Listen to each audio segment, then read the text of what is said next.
नमस्कार दोस्तों, OCN network में आपका स्वागत है। मैं हूं ओमकार चौधरी। बिहार विधानसभा चुनाव की उल्टी गिनती शुरू हो चुकी है। अब तो बल्कि कह सकते हैं कि किसी भी समय चुनाव आयोग की बैठक हो सकती है और उसमें चीज़ों को अंतिम रूप दिया जा सकता है। आचार संहिता भी लागू हो सकती है कुछ समय बाद और लोगों को पता चल जाएगा कि कार्यक्रम क्या है, यानी मतदान कितने चरणों में होगा और कब-कब होगा। 15 नवंबर से पहले-पहले सारी प्रक्रिया समाप्त हो जानी है। खुद प्रधानमंत्री नरेंद्र मोदी के कई दौरे लग चुके हैं। उन्होंने अलग-अलग जगहों पर जनसभाएँ की हैं और आप में से बहुत सारे लोगों को याद होगा, जब वो सऊदी अरब का दौरा छोड़ कर के बीच में ही आए थे और पहलगाम की घटना हुई थी, तो बिहार की धरती से ही उन्होंने पाकिस्तान को सबक सिखाने का ऐलान किया था और मिट्टी में मिलाने की बात कही थी और वो बाद में हुआ। होते हुए हमने आपने सबने देखा। आज बिहार के चौथे कमर्शियल एयरपोर्ट का श्री गणेश उन्होंने किया, राष्ट्र को समर्पित किया पूर्णिया में। और जब पूर्णिया की हम बात करते हैं तो फिर सीमांचल के पूरे क्षेत्र से एक तरीके से कनेक्टिविटी जो है वो हवाई मार्ग से हो जाती है, ये भी हमें ध्यान रखना चाहिए। बिहार के लिए वैसे तो जो पिछला बजट था उससे पहले ही करीब 58,000 करोड़ की घोषणा कर दी गई थी। बहुत सारे लोग हैं जो कहते रहते हैं कि विशेष पैकेज का क्या हुआ, जिसके बारे में नीतीश जी कहा करते थे। लेकिन ये सब विशेष पैकेज नहीं है तो क्या है? और 2013-14 में ही प्रधानमंत्री नरेंद्र मोदी ने कहा था कि जो हमारे भारत का पूर्वी छोर है, ऊपर से लेकर के नीचे तक, उसकी उपेक्षा हुई है और जो पश्चिमी छोर है, वो विकास की मुख्य धारा में शामिल रहा है और साधन संपन्न भी है। अगर पूर्वी राज्यों की तरफ ध्यान दे लिया जाए, उनका विकास कर लिया जाए, तो फिर भारत को विकसित राष्ट्र की पांत में खड़ा होने से कोई नहीं रोक सकता। और हम देख रहे हैं लगातार वो इस दिशा में प्रयासरत हैं। तो बिहार चुनाव पर ही आज चर्चा करेंगे और मेरे साथ जुड़ रहे हैं युवा, आपके सुपरिचित युवा लेकिन अनुभवी और जानकार अनुपम के सिंह। तो उनको जोड़ लेते हैं और जोड़ करके चर्चा को आगे बढ़ाते हैं। अनुपम जी, बहुत स्वागत है। बहुत नमस्कार। बहुत धन्यवाद सर, अपने प्लेटफॉर्म पर स्थान देने के लिए। बहुत दिन बाद आया, लेकिन अब कोशिश रहेगी कि रेगुलर चर्चाओं का दौर चलता रहे। जी हाँ, और ख़ास तौर से बिहार के मद्देनज़र तो ज़रूर आपकी सेवाओं की ज़रूरत रहेगी, आपके जी जी। अनुभव की भी ज़रूरत रहेगी। तो इस समय जो माहौल बना है और आज भी मुझे लगता है कि प्रधानमंत्री नरेंद्र मोदी ने करीब 40,000 करोड़ की योजनाओं, परियोजनाओं का या तो श्री गणेश किया है या उद्घाटन किया है। और एक तरीके से बिहार पर तो उनकी लगातार मैं कहूँगा कि अ, एक वर्षा हो रही है आशीर्वाद के रूप में। इससे माहौल क्या बन रहा है बिहार में? जी जी। अ, मेरा मतलब पिछले कुछ दिनों से मैं जो भाजपा की रणनीति देख रहा हूँ, या खास करके प्रधानमंत्री नरेंद्र मोदी की रणनीति देख रहा हूँ, पिछले कुछ दिनों से नहीं, वो जब से सत्ता में आए हैं तब से उनकी जो राजनीति रही है, वो एक तो विकास की, इंफ्रास्ट्रक्चर, और एक जन उत्थान की। ये दो ऐसी रेल की दो पटरियां हैं जिसके ऊपर मोदी सरकार की जो रेलगाड़ी है वो चल रही है एक तरीके से। और पिछले कुछ दिनों में इस कह लें कि प्रक्रिया में बहुत तेजी लाई गई है। जैसे आपने कहा है अभी कि ये चौथा कमर्शियल एयरपोर्ट जो है बिहार का वो होने वाला है, पूर्णिया जो है। और इससे आप मतलब सीमांचल आपने सही कहा कि पूरा कवर हो जाएगा, अररिया हो जाएगा, कटिहार हो जाएगा, किशनगंज मुस्लिम बहुल इलाका है। लोग आरोप लगाते हैं कि भाजपा मुसलमानों के लिए क्या कर रही है, मुस्लिम क्षेत्रों में भाजपा को वोट नहीं मिलता है, इसीलिए वहां नजरअंदाज किया जाता है उस उन क्षेत्रों को। तो आप देखिए भाजपा सीमांचल के लिए पूर्णिया में एयरपोर्ट बना रही है, जिसका फायदा मुस्लिमों को मिलेगा। और किशनगंज ही नहीं बल्कि मधेपुरा, सहरसा, सुपौल, जो कोसी बेल्ट के भी जो इलाके हैं, जहां कह लें कि पप्पू यादव का प्रभाव काफी पहले से रहा है, तो उन इलाकों को भी इससे बहुत फायदा मिलेगा। इससे पहले गया में एयरपोर्ट है, दरभंगा में एयरपोर्ट है, और पटना में एयरपोर्ट तो एयरपोर्ट हमारा है ही है। अभी मंच से एक वीडियो भी आई है, मैं इस चर्चा में आने से पहले उस वीडियो को ही देख रहा था। उसमें पप्पू यादव और नरेंद्र मोदी के बीच संवाद हो रहा है, तो जिसमें प्रधानमंत्री ने संवाद किया पप्पू यादव के साथ, और उस दौरान ठहाके भी लग रहे हैं दोनों के बीच। ऐसे सोशल मीडिया पे हम देखते हैं तो काफी कटुता का माहौल रहता है, खास करके पप्पू यादव की तरफ से। वो जिस तरह के ट्वीट्स करते हैं, जिस तरह के पोस्ट डालते हैं प्रधानमंत्री को लेकर, बहुत आपत्तिजनक भाषा का भी इस्तेमाल करते हैं। लेकिन मैं मतलब हतप्रभ रह जाता हूँ कभी कभी प्रधानमंत्री की रणनीति देखकर, या फिर जिस तरह से वो मतलब वो एक चुंबक की तरह है, जहां उस औरा में आकर विपक्षी नेता भी, जो जिनका व्यापार ही उनको गाली देने से चलता है, वो व्यापार धन का हो, वो व्यापार वोटों का हो, वो व्यापार पब्लिसिटी का हो, ऐसे नेता भी उनके करीब आकर उनका सम्मान किए बिना नहीं रह पाते हैं और ठहाके लगाने लगते हैं। तो एक तरीके से ये कह लें प्रधानमंत्री की औरा का ही कमाल है। नीतीश कुमार और ललन सिंह बैठे हुए बगल में दिख रहे थे, हालांकि वो पप्पू यादव और प्रधानमंत्री के संवाद से उतने उत्साहित दिख नहीं रहे हैं उस वीडियो में, आप देखेंगे तो। लेकिन फिर भी बिल्कुल। वो एक मंच पर माहौल उस तरीके का है। तो इसमें दो चीजें हैं। पहला तो चूंकि विकास परियोजनाओं वाली रैली थी वो, तो उसमें प्रधानमंत्री ने एक विपक्षी पार्टी के सांसद को भी नजरअंदाज नहीं किया, जो कुछ दिन पहले तक कांग्रेस का झंडा उठाकर राहुल गांधी और तेजस्वी यादव के साथ वोटर अधिकार यात्रा जो भी है वो निकाल रहा था, और जो इनके लिए आपत्तिजनक भाषाओं का इस्तेमाल करता है। अब आते हैं प्रधानमंत्री की विकासवादी जो राजनीति है उस पर। तो एक तो राष्ट्रीय मखाना बोर्ड जो है, अभी एक और वीडियो में देख रहा था जिसमें महिलाएं, जो मखाना की प्रोसेसिंग यूनिट्स बिहार में स्थापित हुए हैं, उसमें महिलाएं काम कर रही हैं।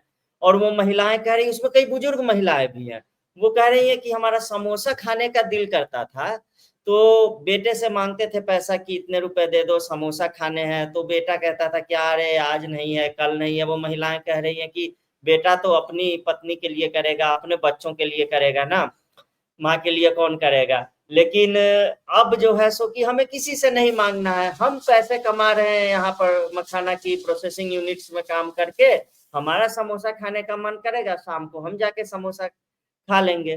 तो देखिए एक बुजुर्ग महिला इस तरह की बात कर रही है, भले ही हंसी आए या हास्यास्पद लगे कुछ लोगों के को, लेकिन ये बहुत बड़ी बात है। एक आत्मनिर्भर सशक्तिकरण। भारत। बिल्कुल। जी जी जी, जो आत्मनिर्भर भारत है वो पंडित दीनदयाल उपाध्याय की जो अंत्योदय वाली, जो उनकी उनका संदेश था अंत्योदय वाला, तो आत्मनिर्भर भारत, वो जो निचले पायदान के लोग हैं वो आत्मनिर्भर होंगे तो वहीं से शुरू होगा। और वो महिलाओं, यही कारण है कि जहां भी प्रधानमंत्री की रैली होती है वहां हम बड़ी संख्या में महिलाओं को देखते हैं, और अग्रिम पंक्ति में महिलाओं को बैठे हुए देखते हैं, और उसमें भी पिछड़े दलित समाज की महिलाएं अधिक रहती है, और वो कुर्सी पे बैठी रहती हैं। तो उनको मोदी का नाम सुन के ही वो लोग रैली में आ जाती हैं, क्योंकि उनको पता है जो वृद्धा पेंशन के पैसे आ रहे हैं, दिव्यांगों के लिए जो पैसे आ रहे हैं, उनको अपने पति से नहीं मांगने पड़ते हैं। वो बैंक में पासबुक लेकर जाती है, वहां से निकाल के ले आती है। या ये जो लखपति दीदी वाली योजना है, उसके तहत जो स्वयंसेवी समूहों में उन महिलाओं को जोड़ा जाता है, तो उनको पता है ये सब मोदी कर रहा है। उनको कोई मतलब नहीं है कौन भाजपा है, कौन नेता है, क्या है। उनको सिर्फ एक चेहरा दिख रहा है, एक व्यक्ति का चेहरा, जो प्रधानमंत्री का चेहरा है। और यही कारण है कि बिहार में प्रधानमंत्री की जितनी अधिक रैली होगी इस बार, उनका चेहरा जितना ज्यादा दिखेगा उतना ज्यादा उनको वोट जो है वो मिलता रहेगा। और ये सिर्फ एयरलाइंस, ये जो टर्मिनल नया बना है पूर्णिया एयरपोर्ट का, ये सिर्फ टर्मिनल की ही बात नहीं है। टर्मिनल की बिल्डिंग होती है, apron cargo complex, STP water and fire tank, electric bus सब का जो सब स्टेशन होता है वो बनता है, एविएशन का फ्यूल फार्म बनता है, एडमिन की ऑफिस होती है, तमाम तरह के इंफ्रास्ट्रक्चर के प्रोजेक्ट होते हैं, कमर्शियल प्लाजा बनते हैं, पार्किंग की सुविधा के लिए अलग से चीजें बनती है। तो एक एयरपोर्ट अपने साथ कितना कुछ लेकर आता है, या फिर एक एयरपोर्ट क्या, मिजोरम का ही हम उदाहरण देखें, एक रेलवे स्टेशन अपने साथ कितना कुछ लेकर आता है। बिल्कुल। हमारे कुछ चीजें सामान्य होती है, हो सकता है कि कुछ क्षेत्रों में वही चीजें, वही साधारण चीजें जो हमें सामान्य लगती हैं, वो अपने साथ चमत्कार लेकर आती है। तो यही मिजोरम में हुआ है, यही पूर्णिया में हुआ है, और यही जो प्रधानमंत्री की जो नीति है उनकी सफलता का प्रमाण है, जो प्रत्यक्ष दिखाई दे रहा है। जी और अनुपम, ये जो अगर हम बात करें विपक्षी दलों की, तो अभी राहुल गांधी और तेजस्वी की ये यात्रा रही 15-16 दिन की, उसको लेकर के भी तमाम तरह की कंट्रोवर्सी रही कि भाई बड़ा दल, बड़ा भाई बिहार में कौन है, और गाड़ी में, खुली गाड़ी में आगे की तरफ कौन बैठा हुआ था। यानी जिस कांग्रेस का वहां वैसे ही कोई मतलब नहीं है, और वो केवल और केवल लालू यादव की दया पर वो जितनी भीख डाल देते हैं उतने पर वो आश्रित है। उसके नेता राहुल गांधी अग्रिम पांत में दिखाई देते थे, और तेजस्वी ने अपने आप को पीछे की तरफ कर लिया था। लेकिन ये भी चर्चाएं चल रही थी कि दोनों के बीच में सब कुछ ठीक ठाक नहीं है। अभी मुजफ्फरपुर की एक जगह तेजस्वी यादव ने ये कहा है कि 243 सीटों पर मेरे उम्मीदवार खड़े होंगे, हम लोग लड़ेंगे। इसका मतलब क्या निकाला जाए? क्या कांग्रेस और आरजेडी के बीच में सीटों को लेकर के, संख्या को लेकर के रस्साकसी है जो चरम पर पहुंच रही है, और अ, तेजस्वी कुछ संकेत दे रहे हैं राहुल गांधी को? जी, इससे पहले 3 नेताओं का बयान मैंने देखा जिसमें 243 सीटों पर लड़ने की बात उन्होंने कही थी। एक तो चिराग पासवान ने कही थी, तो फिर उन्होंने स्पष्टीकरण दे दिया कि हमारा ये मतलब था कि चिराग ही, एनडीए की जो भी सीटें होंगी, आप समझिए कि हमारे समर्थक जो हैं, हमारे वोटर जो हैं, लोजपा के जो भी लोग हैं, वो समझे कि हम चिराग पासवान को वोट दे रहे हैं, हमारा आशय ये था। तो चिराग पासवान ने एक तरीके से क्लैरिफिकेशन दे दिया। उनके अलावा भी 3 नेता ऐसे हैं, तेजस्वी यादव के अलावे, जिन्होंने ये घोषणा की है कि हम 243 की 243 सीटों पर लड़ेंगे। और उन 3 नेताओं में कौन-कौन है? एक प्रशांत किशोर हैं। तो प्रशांत किशोर का हमें पता है कि वो एक बृहद तैयारी लेके चल रहे हैं, वो पैन बिहार अपना इकोसिस्टम लेकर चल रहे हैं। भले अधिकतर सैलरीड लोग हैं उनके पूरे बिहार में फैले हुए, लेकिन वो वोट में भी कन्वर्ट हो सकते हैं, क्योंकि कुछ जब किसी ने मेहनत की है तो कुछ न कुछ नतीजा जो है वो निकलना ही निकलना है। उनके अलावा मायावती हैं बहन जी, वो भी कह चुकी हैं कि हम बिहार की 243 सीटों पर लड़ेंगे, सभी सीटों पर लड़ेंगे। मायावती बसपा का आपको भी पता है, अपने लंबे समय से कवर किया है कि राजस्थान से लेकर मध्य प्रदेश और उत्तराखंड तक में जैसे राज्यों में एक वोटर बेस रहा है, और सीटें भी जीतती रही हैं मायावती। लेकिन अब जो है उनकी स्थिति, उनकी सक्रियता और बसपा का जो कैडर है वो अब उस तरीके का चुस्त भी नहीं रहा। तो वो देखना पड़ेगा कि वो कितना असर दिखाती है और कितना नहीं। और एक तीसरे नेता भी। जी, उत्तर प्रदेश में भी तो बहुत कमजोर हो गई हैं। एक ही सीट जी, आई थी पिछले विधानसभा चुनाव में, जी, लोकसभा में खाता ही नहीं खुला था। जी। जी, जी, जिस पार्टी ने एक तरीके से 2007 से 12 तक रूल किया था, उसके लिए बिल्कुल। मतलब बहुत ही शर्मनाक स्थिति थी। और एक समय था जब 2009 के लोकसभा चुनाव में मायावती को प्रधानमंत्री के रूप में देखा जा रहा था कि अगर खंडित जनादेश मिलता है, तो जो नेता प्रधानमंत्री बनेंगे, उनमें मायावती भी एक हो सकती है। तो ये अलग बात हो गई। एक और नेता है जिन्होंने बिहार में 243 की 243 सीटों पर लड़ने का ऐलान किया है, और वो आपके प्रिय अरविंद केजरीवाल जी हैं, जो कि दिल्ली में तो उनको पब्लिक ने भगा दिया है। पंजाब बाढ़ से पीड़ित है, वहां पे तो वो दिखाई दे नहीं रहे हैं, वहां के मुख्यमंत्री भी अचानक से बीमार हो गए। और सिचुएशन का स्टॉक लेने के लिए प्रधानमंत्री को खुद वहां पर जाना पड़ा और बैठकें करनी पड़ी। तो अरविंद केजरीवाल भी कहे, वो दिल्ली विधानसभा चुनाव में भी उन्होंने कहा था कि समझो 70 की 70 सीटों पर केजरीवाल लड़ रहा है। तो जनता ने सही में समझ लिया कि केजरीवाल ही लड़ रहा है, तो इसको हराना ही हराना है। तो ये तीन नेता जो है, मायावती, अरविंद केजरीवाल और प्रशांत किशोर, जो 243 सीटों की तैयारी लेकर चल रहे हैं। और ये इंडी गठबंधन में एक तरीके से कह लें, एक दिखाता है कि किस कदर ये बिखरा हुआ गठबंधन है। अब आते हैं तेजस्वी यादव पर।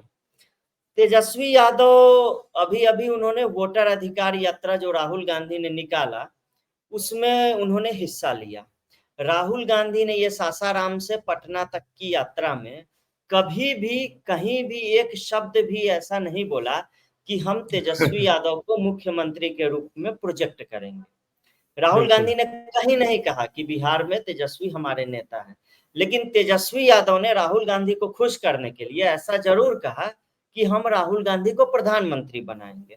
वो कहते हैं ना, एक डिस्टेंट ड्रीम अंग्रेजी में, और हिंदी में जो मुंगेरी लाल के हसीन सपने दिखाना कहते हैं। तो राहुल गांधी को एक सपना तेजस्वी यादव ने दिखाया, क्योंकि सबको पता है कि सेंटर में अभी अगले कई वर्षों तक कोई वैकेंसी नहीं है। कम से कम जब तक मोदी सक्रिय है तब तक किसी प्रकार की भी वैकेंसी नहीं है। आपने पिछली बार जो जयपुर डायलॉग्स का कार्यक्रम हुआ था समिट में, वहां भी आपने ये बात कही थी कि कोई वैकेंसी ही नहीं है केंद्र में, और अगले कई वर्षों तक नहीं है। बिल्कुल। तो तेजस्वी यादव की कोशिश ये है, आप देखिए कैसे जो भी नेता कांग्रेस के थोड़े ऊपर उठते हैं, लालू परिवार उनको गिराने में लगता है। क्योंकि राहुल गांधी की यात्रा को इसी आधार पर समर्थन दिया गया कि जो दो फायर ब्रांड नेता हैं बिहार में कांग्रेस के, या फिर फायर ब्रांड हैं या पेश किए जाते रहे हैं उस तरीके से, या सक्रिय रहे हैं हम कह लें, वो है एक पप्पू यादव और एक है कन्हैया कुमार। कम से कम मीडिया में, सोशल मीडिया में ये सुर्खियां बटोरते हैं। दोनों को ही किस तरीके से राहुल गांधी की यात्रा से साइडलाइन किया गया, ये भी हमने देखा। मुकेश सहनी, छोटी सी पार्टी जिनके विधायक, सांसद, विधान पार्षद कुछ मतलब न के बराबर है, मुकेश सहनी को हर रैली में आप गाड़ी में बैठे हुए देखेंगे राहुल गांधी और तेजस्वी यादव के साथ। वहीं पप्पू यादव को इनके सुरक्षा कर्मियों ने मार के भगा दिया, पीट पाट भी किया।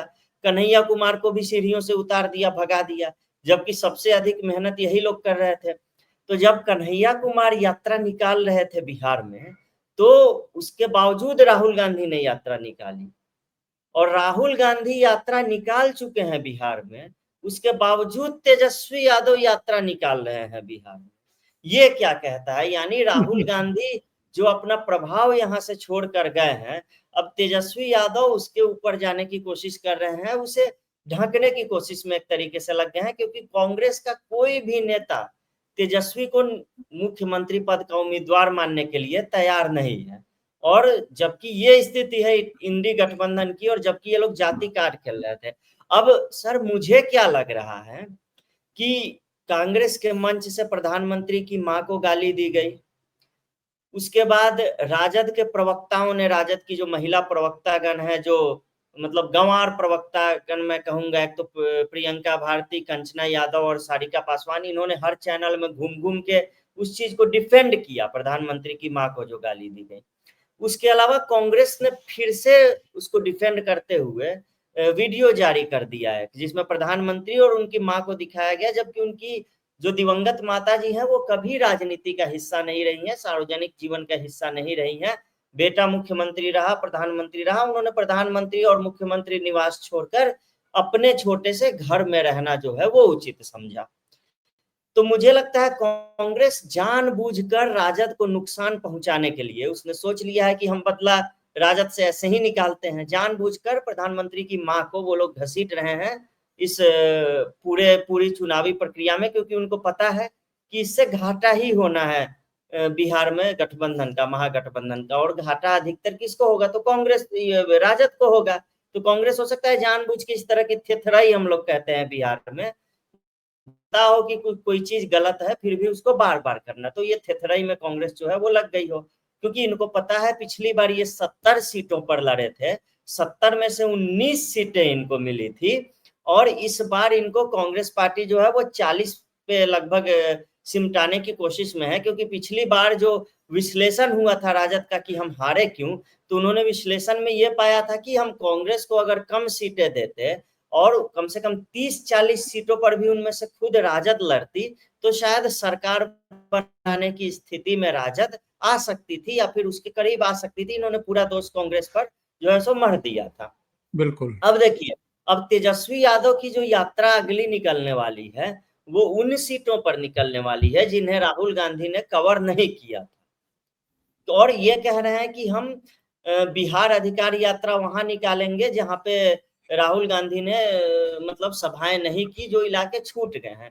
लेकिन असली बात तो ये है कि राहुल गांधी यहाँ पर जो पब्लिसिटी क्रिएट करके गए हैं अपने लिए, उसको काउंटर करने के लिए तेजस्वी यादव ये वाली यात्रा जो है वो निकाल रहे हैं। और ये भी हमें ध्यान रखने की जरूरत है कि पिछली बार चिराग पासवान 135 सीटों पर लड़े थे, इस कारण जदयू को नुकसान हुआ था। इस बार चिराग पासवान एनडीए के भीतर लड़ रहे हैं, तो क्या बिल्कुल। राजद और कांग्रेस का जो महागठबंधन है जिसमें मुकेश सहनी भी है, कि क्या वो लोग इस तरह की एकता स्थापित कर पाएंगे जहां पे सीटों का बंटवारा सुगम तरीके से हो और मतलब मिलजुल कर सब जो है लड़ सकें और एक दूसरे को अपने वोट जो है वो ट्रांसफर करा सके, क्योंकि इनके जो बागी उम्मीदवार हैं वो जाएंगे प्रशांत किशोर के पास, वो जाएंगे बसपा के पास, वो जाएंगे आम आदमी पार्टी के पास, क्योंकि इस बार बहुत विकल्प है उन लोगों के पास। और वहीं तेजस्वी यादव ने जो जो 243 सीटों वाली बात कही है वो कांग्रेस पर दबाव बनाने के लिए ही कही है, इसमें कोई भी शक नहीं है।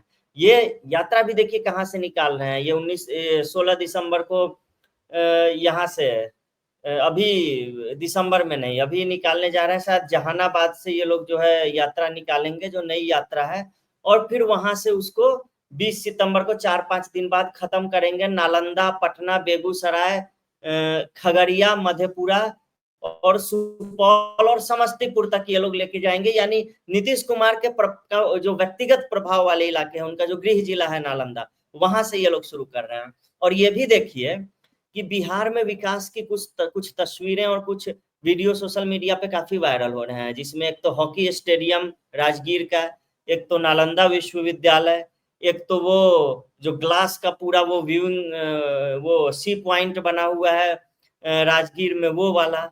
ये सारी चीजें जितनी भी वायरल हो रही हैं, ये नीतीश कुमार के गृह जिले नालंदा और उसके आसपास के इलाकों की है। तो वहां विकास सही में हुआ है और वो दिखाई भी देता है। तो वहां जैसे तेजस्वी यादव भले ही यात्रा कितनी भी निकाल लें, लेकिन उसका बहुत ज्यादा प्रभाव ऐसे भी उन्हें भी पता है कि पड़ने वाला नहीं है। बाकी बेगूसराय वाला एरिया ले ले, गिरिराज सिंह भी एक हिंदुओं को एकजुट करने के लिए यात्रा पर निकल रहे हैं। हालांकि उसी यात्रा से थोड़ी सी जदयू भी असहज दिख रही है, लेकिन फिर भी एनडीए में उसका कोई प्रभाव पड़ना नहीं है, क्योंकि आज भी नीतीश कुमार ने इस संकल्प को दोहराया है कि अब वो पाला नहीं बदलने वाले हैं, और प्रधानमंत्री के सामने उन्होंने ये बात जो है वो कही है। अब तेजस्वी बार यादव बार का कही है। प्लान, जी जी, तेजस्वी यादव का प्लान है कि हर विधानसभा में एक हम जन संवाद जो है वो आयोजित करेंगे, और उनकी ये भी कोशिश है कि ये विधानसभा चुनाव के लिए आपने जो कहा आचार संहिता लागू हो या तारीखों का ऐलान हो, उससे पहले जो है ये जो यात्रा है इसको निकाल लिया जाए और इसको संपन्न कर दिया जाए। इसका कारण एक ही है कि महफिल राहुल गांधी जो लूट के चले गए हैं और तेजस्वी यादव उनको बड़ा भाई जो कहते रह गए हैं, अब उसको कैसे काउंटर करें। मेन वही है, राहुल गांधी सारा फुटेज खा गए हैं, सारी कोशिश उनको काउंटर करने के लिए है, क्योंकि कांग्रेस के नेताओं को तो इन्होंने नेपथ्य में धकेल दिया, पप्पू यादव या कन्हैया कुमार जो भी फुटेज खा रहे थे। लेकिन राहुल गांधी को तो पब्लिसिटी मिल गई, कम से कम अपने बेहुदे या बेतुके बयानों के कारण ही सही, वो चर्चा में तो कम से कम बने रहे। तो वो जो स्पेस है मीडिया और सोशल मीडिया स्पेस, उसको भरने के लिए तेजस्वी यादव नई यात्रा पर निकल रहे हैं। जी, आपको ऐसा नहीं लगता कि राहुल गांधी ने सारा गुड़ गोबर कर दिया है आकर के? मैं प्रधानमंत्री नरेंद्र मोदी के भाषण को देख रहा था। इन्होंने एसआईआर पे विपक्ष को घेरा, राजद को भी आड़े हाथों लिया, कांग्रेस को भी लिया, जंगल राज की याद दिलाई, परिवारवाद पर निशाना साधा और लगे हाथ ये भी कह दिया कि 22 सितंबर से जीएसटी जो है वो एकदम कम हो जाएगी और लोगों को बहुत फायदा मिलने जा रहा है त्योहारों के सीजन से ठीक पहले। इन्होंने ये भी कहा कि आरजेडी और कांग्रेस के कुशासन से ये पूरा सीमांचल जो है ये पिछड़ गया है। यानी प्रधानमंत्री जो है वो स्थानीय मुद्दों पर फोकस करना नहीं भूलते हैं, जंगल राज याद दिलाना नहीं भूलते हैं। लेकिन राहुल गांधी ने आकर के सारे नेशनल इश्यूज उठाए हैं, प्रधानमंत्री नरेंद्र मोदी पर अटैक किया है, उनकी मां को गाली उनके मंच से दी गई। इससे आरजेडी का जो एक लाभ मिलने की एक गुंजाइश हो सकती थी स्थानीय मुद्दों को उठा करके। मैं एक और उदाहरण देता हूं। अभी 3 महीने पहले अचानक बहुत सारी खबरें आनी शुरू हुई थी। पटना में भी एक अस्पताल में गैंगवार हुई थी। गैंगवार क्या हुई थी, एक तरफाई एक गैंगस्टर की हत्या कर दी गई थी, एक व्यवसायी की गांधी मैदान के पास हत्या कर दी गई थी। बिहार के अलग अलग हिस्सों में भी हुआ था ये। तो उनका जंगल राज बनाम नीतीश भाजपा का जंगल राज करके ये लोग आगे बढ़ सकते थे, शायद उसका कुछ माइलेज इनको मिलता। लेकिन राहुल गांधी ने तो एकदम स्थानीय मुद्दों को पूरी तरह से नेग्लेक्ट कर दिया और राष्ट्रीय मुद्दों को उठा करके एक तरीके से आरजेडी को और नुकसान पहुंचाया है। जी, जी। ये राहुल गांधी पे तो मैं आऊँगा, उन्होंने जिस तरह की मूर्खता की है, या कह लें कि खुद के पाँव में तो छोड़ दीजिए, तेजस्वी यादव और आरजेडी के पाँव में भी कुल्हाड़ी मार के राहुल गांधी जिस तरीके से गए हैं बिहार से, उस पर तो मैं आऊँगा ही आऊँगा। लेकिन उसके अलावा देखें, आपने ये सही एकदम नोटिस किया कि प्रधानमंत्री नरेंद्र मोदी जहाँ भी जाते हैं, स्थानीय मुद्दों को लेकर मतलब उनकी डिटेलिंग, उनकी रिसर्च, उनका अध्ययन, और फिर वो एकदम स्थानीय हो जाते हैं एक तरीके से। वहाँ के लोगों को लगता है कि अरे ये तो यहीं के हैं, यहाँ के चीनी मिल की बात कर रहे हैं, यहाँ के प्रोजेक्ट्स की बात कर रहे हैं। कोई पुल बन जाता है छोटा-सा, वो किन 2 इलाकों को जोड़ेगा और उनसे क्या फ़ायदा होगा, पीएम को ये भी पता होता है। जैसे अभी उदाहरण के लिए ताज़ा पूर्णिया रैली ही आप ले लीजिए। अभी जो केवल एक ही परियोजना का उद्घाटन नहीं हुआ है, केवल पूर्णिया को ही एयरपोर्ट नहीं मिला है। भागलपुर में भी 25,000 करोड़ रुपए का उन्होंने ये थर्मल पावर प्लांट प्रोजेक्ट का गिफ्ट दिया है, और ये बिहार का प्राइवेट सेक्टर का अब तक का सबसे बड़ा निवेश होने वाला है। जो लोग कहते हैं ना कि बिहार में अब तक उद्योग धंधे नहीं आए, तो लीजिए अब आ रहा है, और वो गंगा के इस पार नहीं, गंगा के उस पार आ रहा है, भागलपुर में आ रहा है, और वो थर्मल पावर प्रोजेक्ट के रूप में आ रहा है। और वो और पीरपैंती में उसको स्थापित किया जा रहा है, जो कि ग्रामीण इलाका में है। यानी बिहार के ग्रामीण इलाके से प्रधानमंत्री ने ऊर्जा क्रांति की पटकथा लिख दी है, आप इतना समझ लीजिए।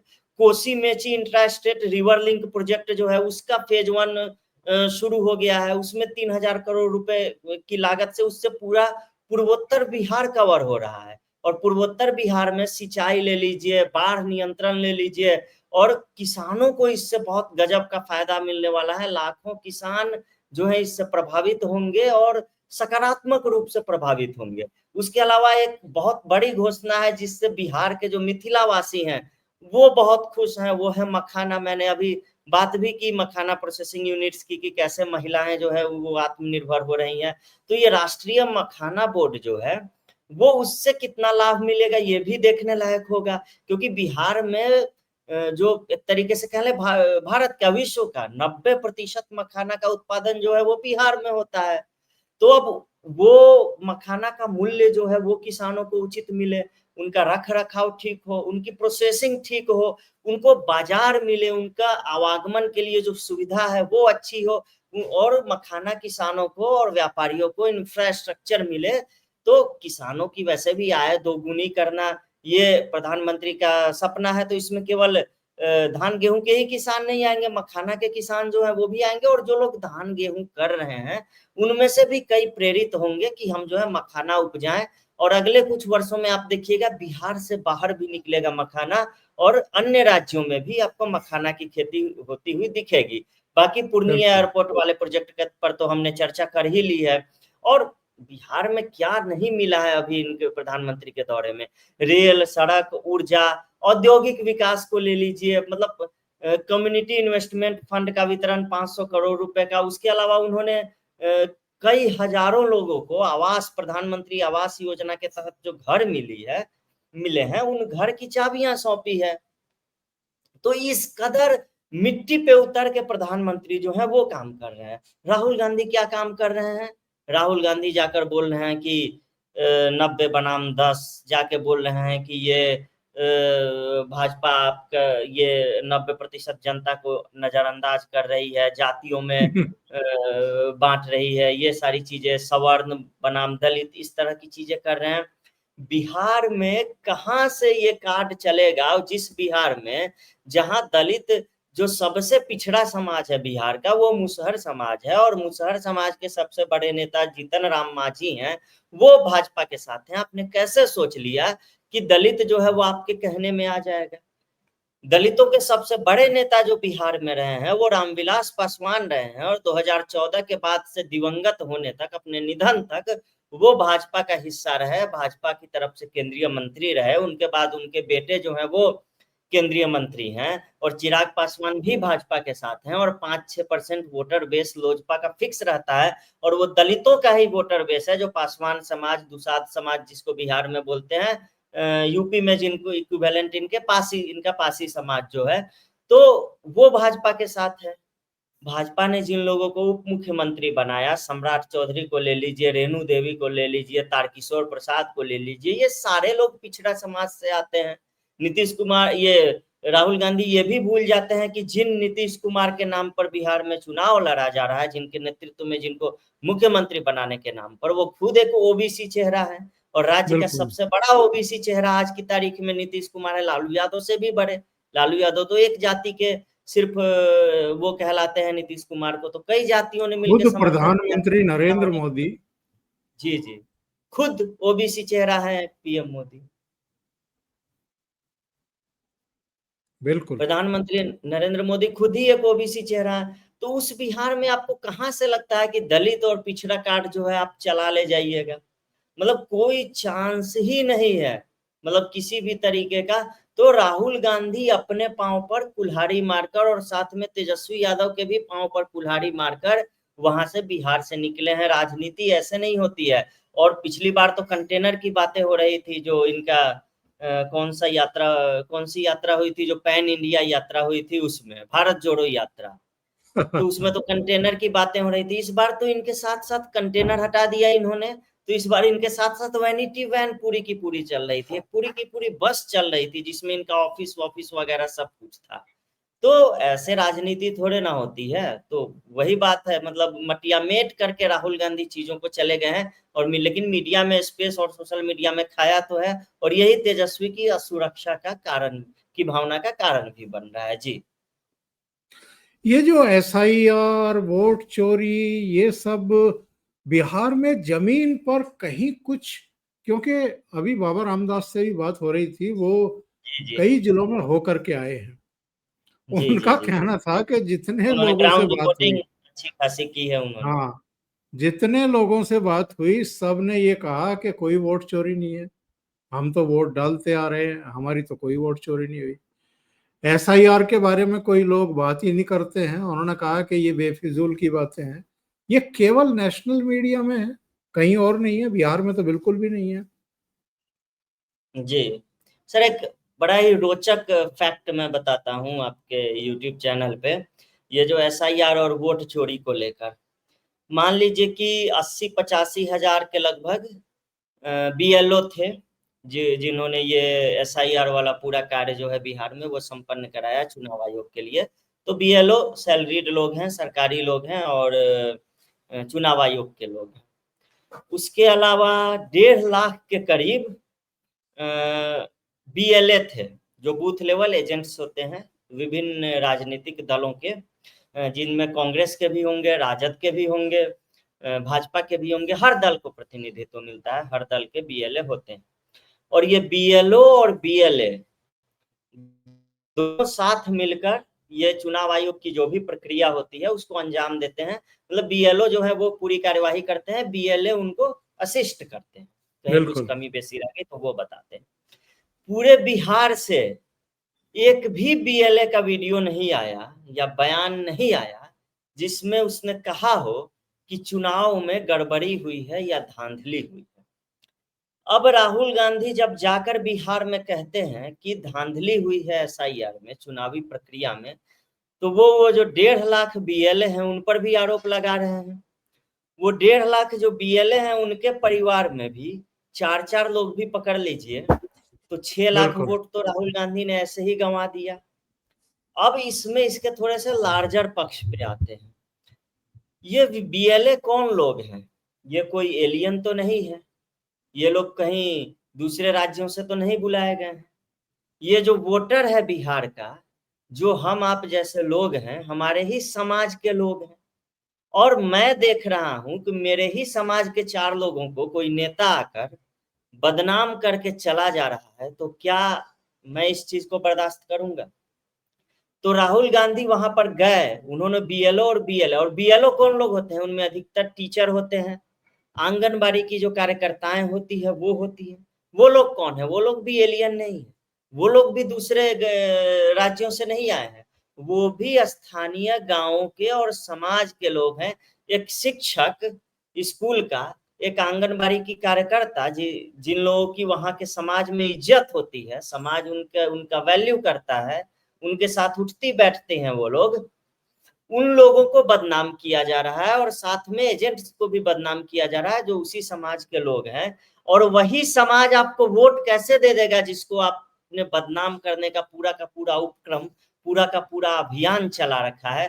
बस राहुल गांधी ये चीज समझ नहीं पाए और यहाँ गच्चा खा गए। ये बड़ी इंटरेस्टिंग चीज है जो मैंने गांव घर के लोगों से बात करके ये पता लगाई है। उनका कहना है कि हमारे मास्टर साहब जो हमारे जो बारिश में, आंधी तूफान में हमारे मतलब घर में आके और चीजों को नोट करके ले गए, पूरा फॉर्म भर के ले गए, मतलब विषम परिस्थितियों में भी और मौसम खराब होने के बावजूद भी उनका अपमान हम कैसे बर्दाश्त करेंगे? बिल्कुल। वही लोग हैं जो पोलियो के ड्रॉप भी पिलाते हैं, उन वही वो ड्यूटी भी आंगनबाड़ी की कार्यकर्ताओं को ही मिलती है। वही लोग हैं जो चुनाव के दौरान भी वहां पे बूथ पे बैठे रहते हैं वोटरों को असिस्ट करने के लिए।